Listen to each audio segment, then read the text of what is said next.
y'all, it's your girl Liana here, coming at you with one hell of a wild story. This one's gonna have you clutching your pearls, I'm telling you. It involves my crazy ex-mother-in-law pulling some seriously unhinged antics. To give you all some context, I'm a 29-year-old journalist living my best life out in New York City nowadays, but this all goes back to when I was still stuck in my crappy hometown in Texas, married to my cheating ex, Tommy. Tommy and I had been high school sweethearts and all that mushy-gushy crap at first, but boy oh boy did that fairy tale romance turn rotten real quick once we tied the knot. The dude completely did a 180 from the sweet charming guy I fell for back in the day.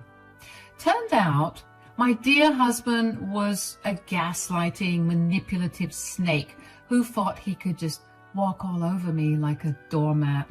The emotional abuse started getting bad just months into our marriage.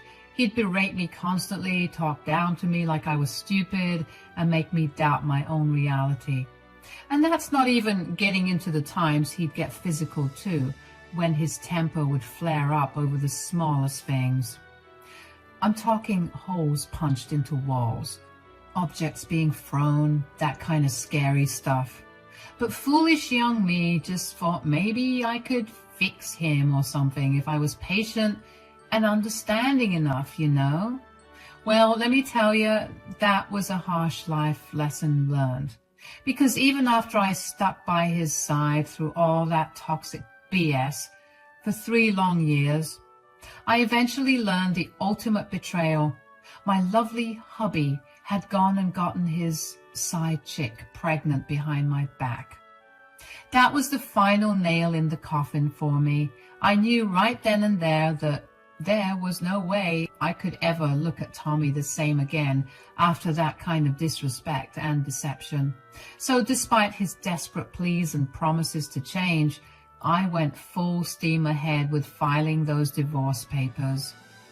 Now, you'd think with me being the one who got so terribly mistreated throughout our marriage that I'd be in the clear from harassment once I dumped his unfaithful behind, right? Oh, if only it were that simple. No, instead my troubles were just beginning. Because as it turned out, Tommy and his Looney Tunes mother, Lou, were some next-level psychos who simply couldn't accept me walking away with my freedom and self-worth intact. I'll never forget that haunting phone call from Lou the day after my divorce was finalized. I had felt so liberated, like a huge weight got lifted off my shoulders, and I could finally start healing. But Lou's shrill, screeching voice came through to rain on my parade. Liana, how could you do this to us? You're running my poor Tommykins' life just because you're some selfish little brat who couldn't appreciate what a good man he was. He did everything for you, and this is how you repay him? I just rolled my eyes, feeling that sense of dread creep back in. Lou, I don't have time for this right now. Oh, no, you don't get to dismiss me, you ungrateful wench. You're going to pay for what you did to my son. Did you even stop to think about how your greed is affecting him financially now that he has to pay your ridiculous alimony fees? Greed? I wanted to laugh, as if me finally putting an end to the vicious cycle of abuse was me just being greedy. But hearing her spew all that toxic nonsense only reaffirmed I had made the right call. Needless to say, that was just the start of Lou's relentless harassment and stalking efforts. No matter how many times I switched numbers, that crazy woman would somehow find a way to track me down so she could bombard me with strings of hateful texts and voicemails all over again. You'll never be happy, you evil shrew. Her voice would screech through the speaker. You won't be able to hide from Tommy forever. He's going to take you back whether you like it or not, you dumb tramp.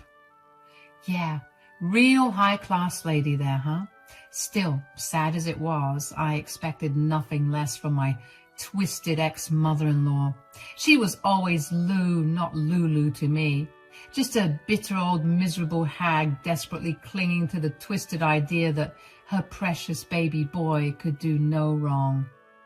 So for the sake of my own healing, I made the wise choice to go full no contact with both Tommy and his whack job mom.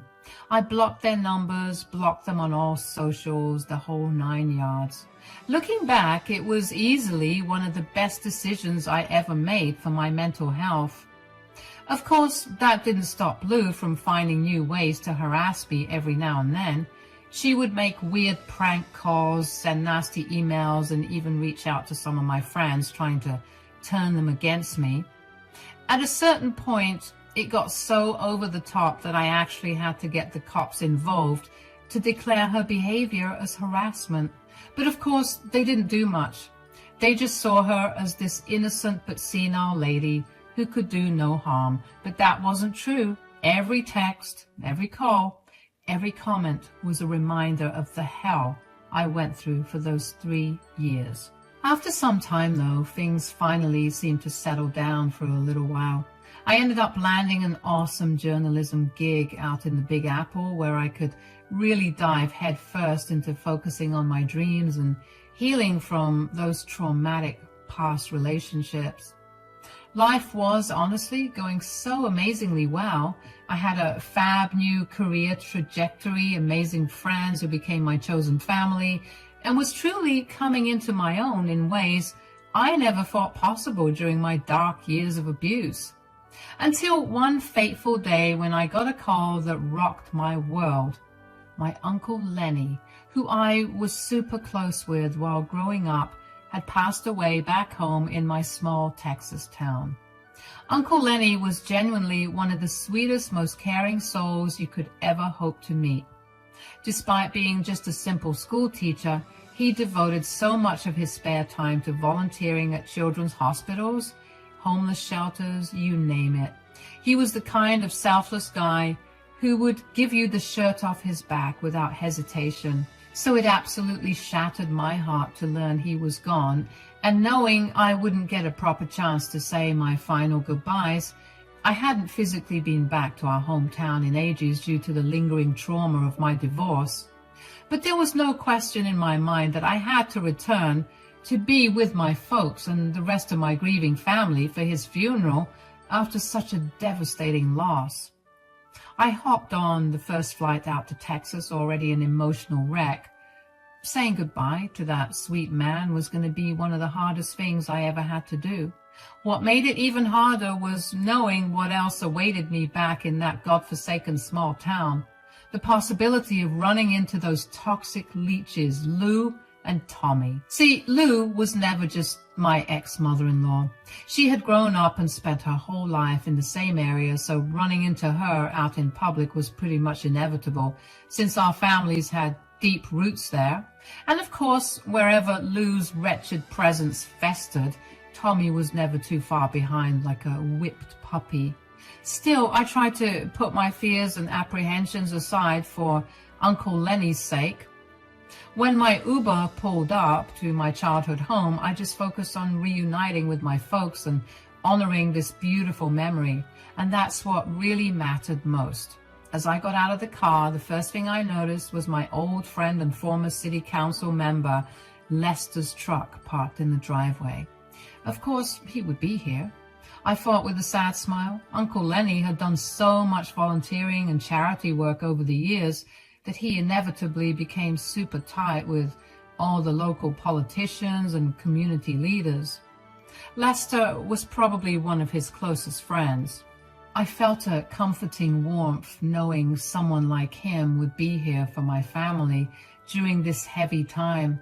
Uncle Lenny's passing had been a huge loss for the whole town, not just my relatives, so I took a deep breath, walked up that all too familiar long driveway, and headed inside, bracing myself for lots of hugs, tears, and difficult goodbyes over the next few days. My parents were an absolute wreck as expected. We spent the first several hours just drinking tea and swapping old stories and anecdotes about Lenny back when we were kids. I couldn't contain my own waterworks either, as more and more heartwarming memories came rushing back of what an amazing uncle and human being he had been in life. Lester himself was there pretty much from the moment I arrived until well into the evening, too. He was a total rock for all of us through the grieving process, offering so much compassion and even laughing along whenever we'd fondly recall Lenny's incredible sense of humor, too. A really great man. As evening fell, Lester eventually had to head out despite all of us wishing he could stay longer. We would miss that comforting presence over the next few days as we prepared for the upcoming funeral service. Just when I thought the night's poignant grieving session was winding down, though, I got a notification on my phone that made my blood run cold. It was from an unknown number, but I knew exactly who was behind it. That deranged hag, Lou. Sure enough, when I opened up the message, there was a picture of a smashed-up car with its windows busted out sitting in my mom and dad's driveway. The text above simply read, "That's what you get for divorcing my son." A chill ran down my spine as I quickly realized this was just the latest vile move in Lou's twisted harassment campaign against me. Despite trying to start a new life far away from their toxicity, that psycho was still dead set on tormenting me for daring to escape her precious son's abuse. Of course, she'd known that I would be home. She was probably stalking the area all day.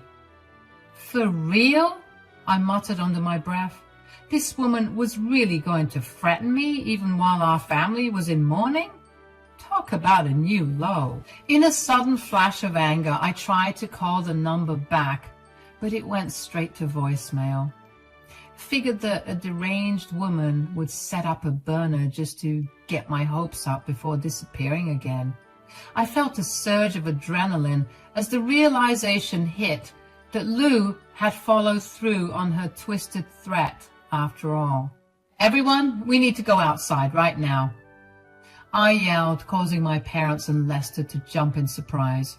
Not waiting for a response, I bolted towards the front door and flung it open, the others following closely behind me, asking me what the matter was. And there it was, Lester's truck sitting in the driveway, just as decrepit and destroyed as the photo Lou had sent me depicted. The windows were entirely shattered into a million pieces, littering the driveway. Long gashes were carved deep into the door panels, warping the metal frames. One of the tires had been slashed open too, leaving it completely deflated and bent at an unnatural angle. "Oh my God," I heard my mom gasp behind me in horror. Lester, on the other hand, said nothing. His entire body seemed frozen in a state of utter disbelief and fury. Taking a deep breath to steel my nerves, I turned to face them and show them the message. "Who is this?" "It was my ex-mother-in-law, Lou. This is her doing." Lester's eyes widened as realization crashed over him too. "The woman you told me had been harassing you for years, since your divorce?" I could only nod solemnly, feeling my face burn red hot with shame and guilt. This poor man had always been there for me, and now he was here with our grieving family out of the goodness of his heart during our time of mourning. And now his generosity had been violently repaid with Lou's blind vengeance simply because I was the target. As Lester stormed down to inspect the damage up close, running his hands over the jagged scratches and dents, my dad pulled me aside with clear concern. "Honey, are you telling me this awful woman has been terrorizing you like this? Even now, after all these years?" Tears welled up in my eyes, but I blinked them back defiantly. I wasn't going to let Lou reduce me to a sniveling mess anymore. Not after all the hard work I'd done at reclaiming my sense of self-worth. Unfortunately, yes. She's become totally unhinged ever since the divorce. Somehow, she tracked me down being back in town and is taking her resentment out on us. A big part of me regrets coming back here now and putting you all at risk from her toxic obsession. Don't you dare say that, my father stated firmly, wrapping me up in a tight embrace. We're your family. We'll get through this together like we always have before. I felt a tear roll down my cheek as I melted into his comforting hug. God, how I'd missed this unbridled parental love and support during all these couple of years living alone in the big city. No matter how independent I prided myself on being, I would always need these roots to stay grounded. The tender moment was shattered, however, by Lester's enraged bellow from over by the driveway. Unfreaking believable! Someone clearly has a death wish targeting me like this, he snarled, slamming his fist down against what remained of his truck bed. Taking a deep breath to regain my composure, I headed over to try and de-escalate the situation before the kind old man did something rash. Lester, I'm so sorry you got dragged into the crossfire like this. I never imagined Lou would go so far as to take her vendetta out on you too. He leveled me with an intense glare, the raw fury and hurt still radiating from those eyes. So help me understand then, just what kind of a person are we dealing with here? Do I need to be watching over my shoulder everywhere I go now in case she's got more unpleasant surprises in store? No.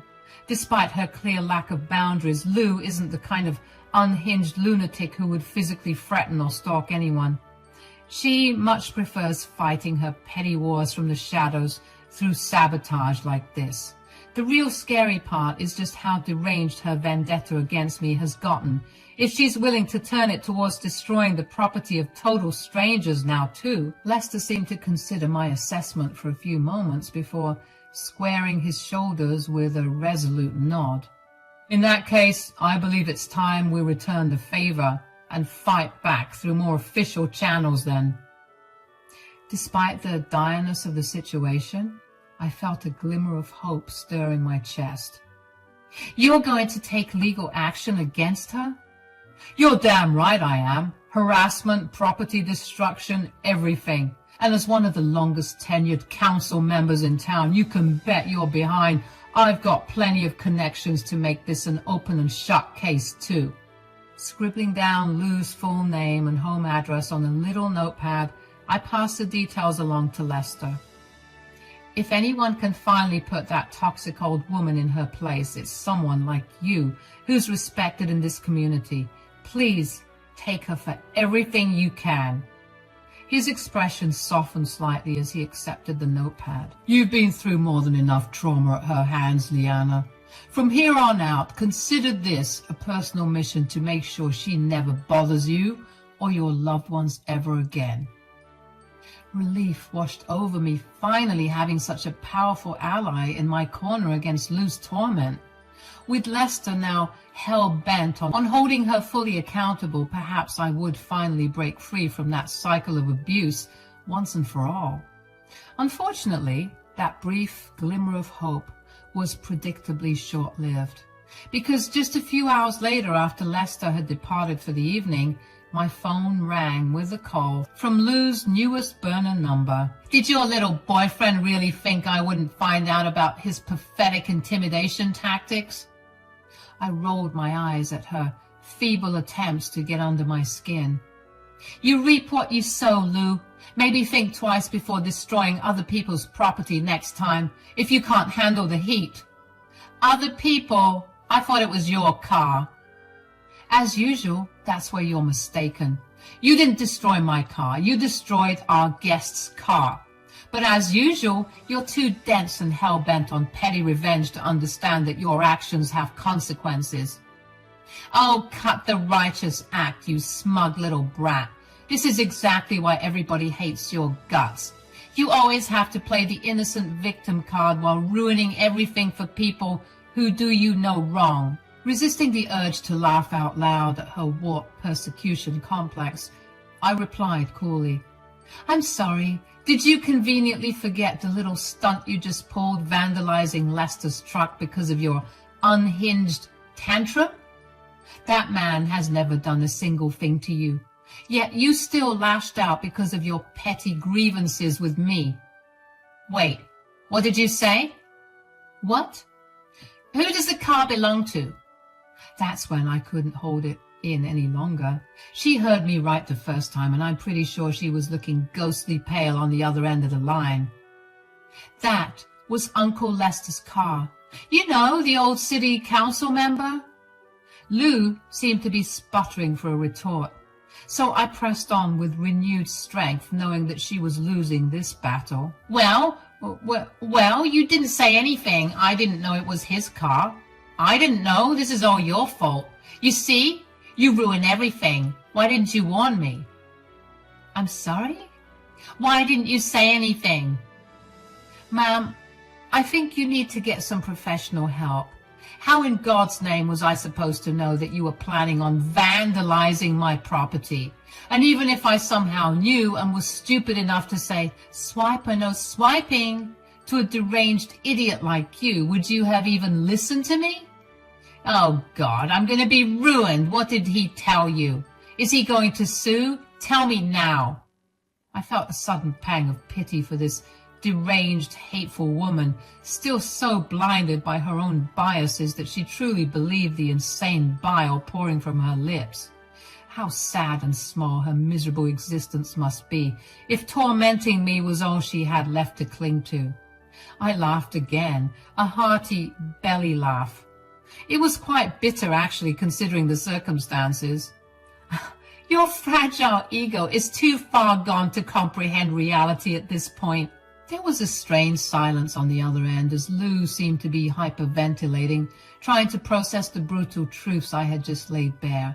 For once in her miserable life, that wretched woman was at a total loss for snide remarks or hurtful barbs to fling back in her defense. Lou? I prodded, unable to resist a small smirk from creeping across my face. What's the matter? Cat, finally got your tongue after all these years? More tense silence, aside from the unthinkable ragged breathing patterns of someone teetering on the verge of a panic attack. A small part of me felt a pang of vicious satisfaction, knowing I had rendered the great Lou temporarily speechless simply by speaking my own truth out loud. Finally, in a small, quavering voice I had never heard from her before. Liana, please, you have to listen to me. This has all gone too far. I can admit that now, but you don't understand the full story here. My eye rolls intensified at her pathetic attempts to do damage control. Save it, Lou. I gave Lester all the details about your harassment and deranged vendetta against me. He has everything he needs now to make sure you face full accountability. No, she gasped, the panic audible in her voice now. Liana, you don't know what you're doing. Think about poor Tommy. He'll be ruined if I face charges. I'll be ruined. We'll lose everything, all because of your stubborn pride. A derisive snort escaped my lips before I could stop it. Wow, Lou, you really are delusional to the very end, aren't you? Resorting to pleading about your loser son's well-being as a final, desperate gambit for sympathy. How sad. What? This has nothing to do with him. I'm talking about our family assets, our home, my finances. Lester is going to take it all from me, don't you understand? That was an expensive car. I can't afford to pay for those damages. I couldn't resist letting out a mocking chuckle at the sheer hypocrisy and entitlement dripping from her words. Oh, boo-hoo! The big bad Lou might finally face actual consequences for her vile actions and have to pay up. What a shame. Maybe you should have thought about that before harassing me relentlessly for years and vandalizing an innocent man's vehicle just for your giggles. This is the bed you've made, Lou. Now you're just going to have to lie in it for once. Liana, please, I'm begging you, have mercy. Think of the guilt and shame your own parents will have to endure if I face jail time over these ridiculous allegations. That desperate plea is what finally broke the dam inside me. causing me to erupt with uncontrollable laughter. Here was this vile, toxic woman who had tormented me for years under the delusion that I was some heartless parasite. Yet in her final hour of desperation, she couldn't resist trying to emotionally manipulate me one last time by invoking parental shame. Oh, Lou, if there's any guilt or shame to be felt here, it's entirely yours for constantly deluding yourself about who the actual villain has been this whole time. And as for my parents, honey, they'll be front and center at your court hearing, smiling and taking pictures like you're a tourist attraction. They will not feel bad one bit. None of us will. I'm pretty sure your good-for-nothing son will also crack a smile or two once hearing about this. Her choked sobs were the only response on the other end of the line. This is your karma finally coming back around to deliver a wake-up call. Be thankful Lester is only pursuing financial restitution and a restraining order to protect my family. Because after all the emotional and physical turmoil your son inflicted on me, you should consider yourself lucky if you can avoid jail time. The sharp intake of breath on the other end let me know those last words landed with full force. As satisfying as it was to finally shatter Lou's delusional world view, she clearly hadn't expected to hear such brutal honesty from me at last. Before she could muster up a response, I swiftly ended the call with a definitive "Goodbye, Lou," and blocked her number immediately after. I had said my final piece. There was nothing left to gain from entertaining her craveness any longer. In the coming weeks that followed Uncle Lenny's sorrowful funeral proceedings, Lester did indeed uphold his promise to pursue full legal restitution. He provided regular updates on the impending lawsuit, including how Lou's hysterical claims of being destitute were quickly disproven once her actual assets and financial portfolio were audited. Once it became clear this wasn't just an empty threat, Lou's sniveling attempts to backtrack and avoid culpability reached outrageous new lows. But Lester stood firm, securing a comprehensive restraining order against her in addition to the costly financial penalties. By the time I had returned to my life in New York City, Lou had been officially barred from any contact with me, my family, or Lester moving forward. One stern letter from his high-powered legal team was enough to ensure she remained in compliance too. The only communication I ever received from that wretched family again was the scheduled monthly payments of Tommy's court-mandated alimony hitting my bank account like clockwork. I couldn't help but let out a wry chuckle whenever those notifications came through, a bittersweet reminder that real karma was finally being served. While I would never truly be free from the lingering scars of emotional abuse I had endured, both from Lou and her son, I could at last move forward with a renewed sense of peace and closure. Sure, a small part of me felt a fleeting pang of sadness that two once beloved family members had degraded to such wasteful, hateful shells of their former selves, but the overwhelming relief of being free from their reach overrode any residual empathy I could muster. Some relationships simply cannot be salvaged when the rot has burrowed too deep. So I bade my hometown a final farewell, focusing my energy on fostering healthier connections and continuing to thrive out in New York. My Uncle Lenny's passing had been yet another harsh life lesson, but also an empowering reminder to cherish your loved ones while they're still around. As for Lou and Tommy, they could busy themselves paying off those alimony fees for the rest of their miserable lives, their perpetual silent penance for the years of trauma they arrogantly wished upon me.